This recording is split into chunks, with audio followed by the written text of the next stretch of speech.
بسم اللہ الرحمن الرحیم۔ السلام علیکم۔ جنت کا اجازت نامہ۔ ایک بار حضرت ابوبکر صدیق رضی اللہ تعالیٰ عنہ اور حضرت مولا علی شیر خدا رضی اللہ تعالیٰ عنہ کی ملاقات ہوئی تو صدیقیت پر مولا علی کو دیکھ کر مسکرانے لگے۔ حضرت علی المرتضیٰ نے پوچھا، آپ کیوں مسکرا رہے ہیں؟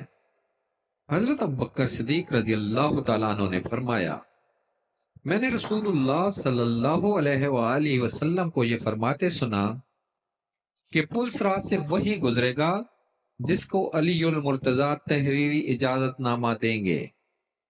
یہ سن کر حضرت علی المرتضیٰ رضی اللہ تعالیٰ عنہ بھی مسکرا دیے اور کہنے لگے، کیا میں آپ کو رسول اللہ صلی اللہ علیہ وآلہ وسلم کی طرف سے آپ کے لیے بیان کردہ خوشخبری نہ سناؤں کہ رسول اللہ صلی اللہ علیہ وآلہ وسلم نے ارشاد فرمایا، پل صراط سے گزرنے کا تحریری اجازت نامہ صرف اسی کو ملے گا جو ابو بکر صدیق رضی اللہ تعالی عنہ سے محبت کرنے والا ہوگا۔